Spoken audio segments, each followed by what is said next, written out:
today, you guys. We are talking about this idea of union or oneness versus objectification or objectifying ourselves and others. Objectification is kind of when we get lost in that ego part of ourselves. So thinking of that ego as this little me, this me that defines itself by what I do, my resume, my titles, my achievements, my status, the way I measure up to others. It's the part of me that feels threatened when anybody else succeeds. It's the part of me that's always grasping for more. It's the part of me that has kind of this insatiable thirst for attention and validation and recognition and all of those things that point me back to this sense of self. That is the ego. Because instead of seeing ourselves as this wholeness, this holistic, higher, eternal being that is moving through this earthly existence, we are reducing ourselves to this little list of accomplishments or to the level that we measure up to other people's expectations. And in that way, we cut ourselves off from the wholeness of our essence. Every time we deny the wholeness of who we really are, and we start to throw labels on ourselves, we start to rank or measure ourselves, we've cut ourselves off from our true essence, and we begin to suffer. What we're moving towards is this idea instead of namaste. Namaste, which points to the oneness that's really inherent in everything that has been created and is between all of us. Namaste meaning there's a place in me in which the entire universe dwells. When I am in that place in me, and you are in that place in you, we are one. We are the same. When we continue to come back to this touching home, that place inside of us is what we call touching home. We begin to feel and sense the oneness that connects us to all beings everywhere. And it no longer even makes sense to pit ourselves against anybody else, because we can recognize and feel and sense the light that is trying so hard to move through these other beings, just as we can feel and sense that this light is trying to move through us. And when we ground ourselves here at home, that's where we find that place. It's not something we get to by talking about, by reading about, by studying, by knowing about it, by being able to recite somebody else's quote about it. It's something we only know by experiencing it for ourselves over and over and over again until that place in us starts to feel like home, more than the part of us that wants to compare, compete, criticize, condemn, rank, push away, protect. We have to spend more time here and feed this more than we're feeding that. So today, during your yoga practice, offering an intention, take it or leave it, as always, it's always your practice, but maybe an intention today to feel, as your feet connect to the ground, to feel that energy from the earth flowing up into your body, to feeling yourself move through the air, to feeling your breath motivate each movement. With each breath, moving closer to here and seeing if you can sense the oneness that connects you to everything that matters. And that allows you to just so easily, with ease and lightness, float above everything that doesn't matter. This is our practice, today and always. All right, standing at the top of your mat, feeling your feet planting into the earth and maybe taking a few neck rolls here. Before we inhale, arms and gaze lift, and exhale, open the heart. Roll those shoulders back, feel the heart open. Another big inhale, and exhale, drop the arms. We're just going to do a few breaths like this. Inhale, gather all the energy and the narratives that you want to release, and exhale, release. Inhale and exhale, release. Inhale, and this time exhale, dive forward, opening the arms, opening the heart, maybe releasing the neck in that forward fold before you inhale, flat back. Exhale, hands plant, and drop that left foot back onto the toe, moving forward and back to stretch through the calf. And then inhale, lift the right arm into a twist. Breathe. Nice. Maybe dropping the knee now to move into a Vashisthasana, side plank. Or maybe staying lifted onto those toes, breathing into this side body, maybe adding some movement into that Vashisthasana if it feels like it serves you. And then hands plant, lift the hips, downward dog, breathing into that long spine and pedaling through the heels. Really nice. Walk the hands back, finding Malasana, deep squat at the back of your mat. Rolling again through the neck, hands at prayer. Maybe playing around here with an arm balance. Maybe even playing into an inversion where you drop all the way down to the top of your head and then lift those legs up into a headstand. Otherwise, just staying here, long spine in Malasana, maybe twisting. If you took the inversion, slowly lower those legs. Lift yourself back into Malasana squat. One more breath here, and then we're walking the hands back forward to downward dog, long spine, stretching through the back, pedaling through the heels. On your next inhale, lifting the left leg and planting between the hands, forward and back on that toe. Really nice, opening into that twist. And then maybe lowering onto the knee to find side plank, modified, or full side plank. Vashisthasana, open the heart, breathe into the side body. Maybe moving, maybe just holding on this side. And then hands plant, finding plank, lifting the hips back into downward dog, and walking the hands back. This time, peace fingers come around, big toes. Inhale, lift flat back. Exhale, fold, release through the neck.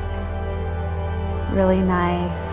Just releasing into this forward fold. Let the head hang heavy. Long spine, stretching through the back of the body. Inhale, lift, gaze forward.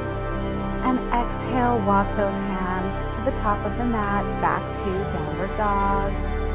Breathe into a long spine and pedal through the heels. Inhale, lift the right leg up. Exhale, planting that foot. This is a lizard posture. Maybe staying up and lifted through the shoulders. Maybe coming down into those elbows and breathing into the hip. Just giving permission for that hip to let go. Breathing space into that hip joint. Really nice. When you're ready, walking those hands back up and walking that back foot in for pyramid posture. So straightening the back, gazing long, and then exhale, folding over two straight legs. Your back leg might point out at a 45-degree angle. Front foot is pointing straight ahead. Breathe.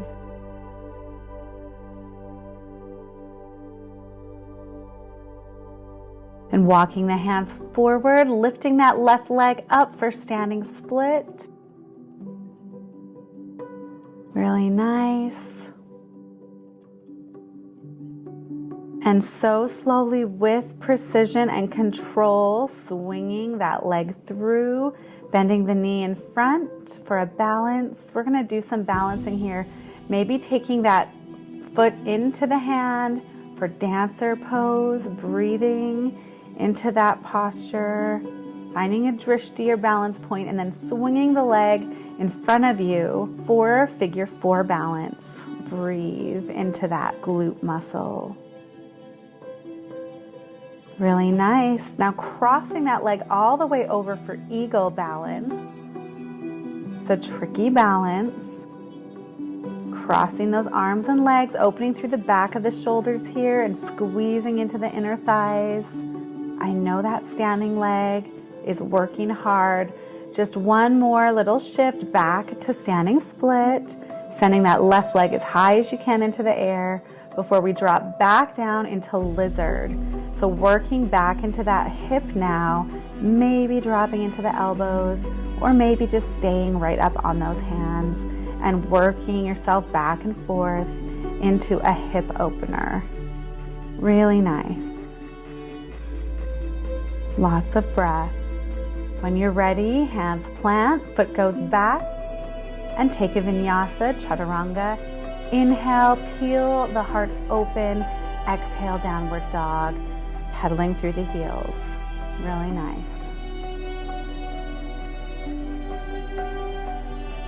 Inhale, lift the left leg, plant between the hands. For lizard, bringing both hands to the inside of that foot, working your way back and forth, stretching through the calf and starting to open through the hip. Option to drop to your elbows if that feels nice in your body, or stay lifted on those wrists. Breathing into the hip, getting permission for that hip to let go. Really nice. Walking yourself back onto your hands and sliding that back leg in for pyramid on this side. Inhale, flat back. Exhale, drop the head, folding over two straight legs. Heels are lined up. Your back leg, those toes might want to cheat out to a 45-degree angle. Breathe.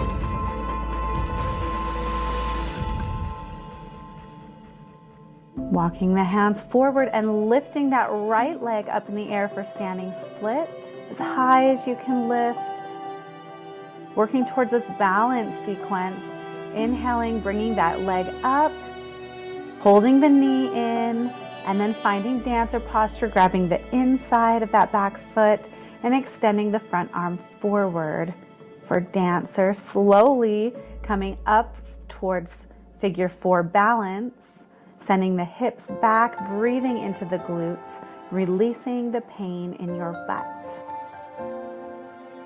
Really good. Now squeezing that leg over for eagle, squeezing inner thighs together, maybe hooking the foot around the ankle, and then taking the opposite arm underneath and opening through the back of the shoulders. Eagle balance. Really nice. Releasing and reaching down for one more standing split. Breathe. Really nice. And then slowly drop that toe back. And finding another lizard, maybe staying up on those arms or maybe coming down onto the elbows, working some space into those hips with your breath. Lots of breath. Moving with breath here. Hands plant, coming down for chaturanga. Inhale, up dog. Exhale, downward dog. Stretching through the back. Pedaling through those heels again, reaching the heels towards the mat, stretching through the whole back of the body. Really nice. Now lowering into chaturanga, where you're going to lay yourself all the way down on the mat and reach those hands around for dhanurasana. So flexing the feet and lifting the shoulders back. We're stretching through the front of the body and we're working through the back. If your arms don't reach your feet, just making that into shalabhasana, where you just reach those arms back, and then exhaling into child's pose. Slowly roll the spine into hero posture and moving into a back bend ustrasana. So hands are going to come to the low spine, open the heart, and then start to just peel the heart open and back, breathing into the whole front of the body. Maybe giving your heart a color and letting light just stream from that open heart. Exhale when you've had enough, finding a counter posture, maybe child's pose, maybe rabbit pose. And then when you've had enough there, moving into another round of ustrasana, maybe this time a wild camel, where you just move with your breath around into that back bend on either side, or you can just take regular Ustrasana again. When you've had enough, coming to that counter posture, lots of breath, lots of release. Really nice.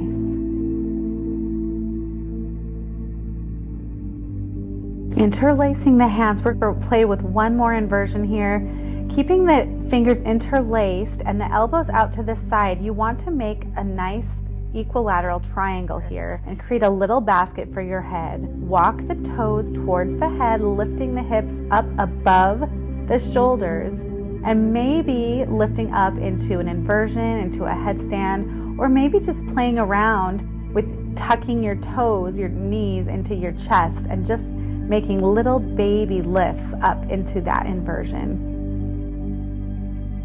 When you've had enough playtime, coming back to child's pose.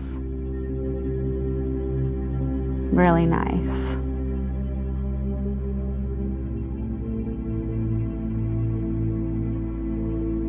Lifting back into downward dog.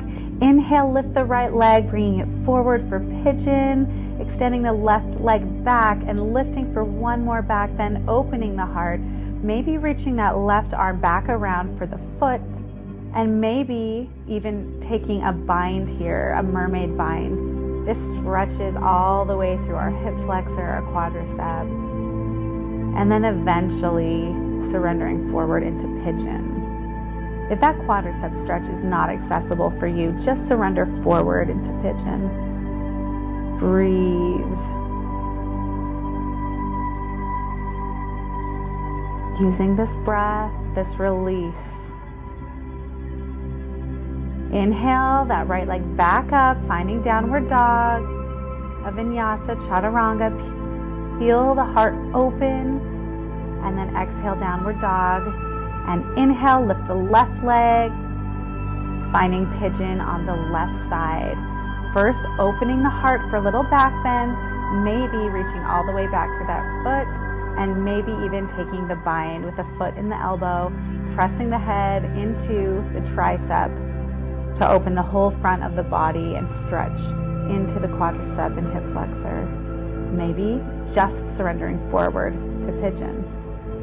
Whatever serves you today, but using lots of breath to surrender, to release, to come home to yourself here.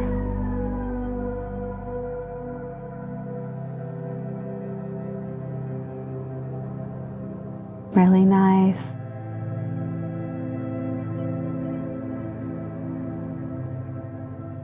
Moving towards the end of our practice, sliding that back leg around and keeping the front leg bent, lifting up and folding over that extended leg, seated tree pose.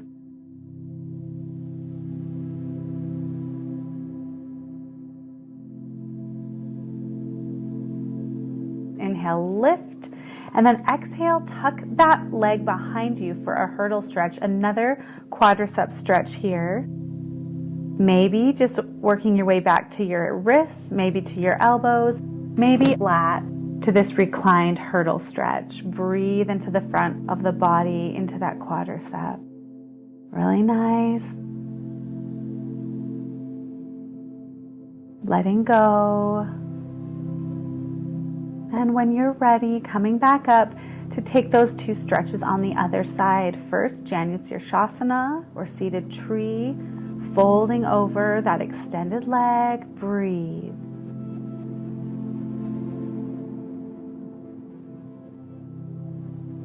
And inhaling up, tucking that extended leg behind you to a hurdle and walking yourself back really gently and slowly as far as serves you today.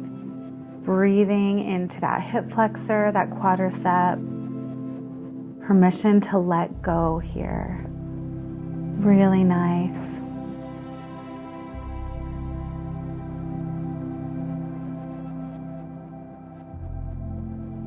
Moving now so gently towards Shavasana, finding your way to your back, maybe taking a happy baby, a reclined Uplavishta with the legs extended straight, or maybe a plow, Any stretches that serve you, that feel really nice and natural in your body, before you settle yourself into your final resting posture, Shavasana.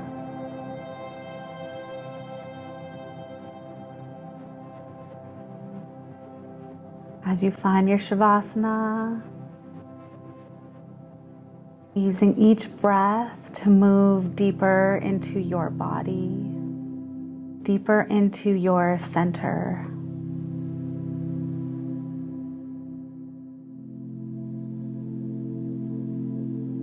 Feeling into the center and bringing your awareness towards the edges of your being. As you breathe into this space, you might imagine a vast and open wilderness. Maybe fields that stretch for miles. Maybe a vast, endless desert. Maybe an ocean that stretches infinitely around you. And sense this limitless nature of this part of you. With each breath, like you're flying to find the edge where you stop and someone else starts. And realizing with each breath, as you move deeper, that there is no limit. That this part of you expands infinitely. There is no beginning. There is no end. That it blurs every other living thing. And the farther you fly, the more you dissolve into the sky, into the leaves on the trees, into the waves of the ocean, into the dust of the desert. From the ground of your center, feeling into the infinite expanse of your being. When you're ready, so slowly bringing your breath back to your body, your awareness back to this room, making gentle movements in your hands and your feet, maybe taking a long body stretch and a deep breath, coming back to this body, maybe finding a fetal position, symbolic of a new beginning, more aware of the depth and connectedness of all that you truly are, living this day with a reverence for the oneness of all life. Namaste.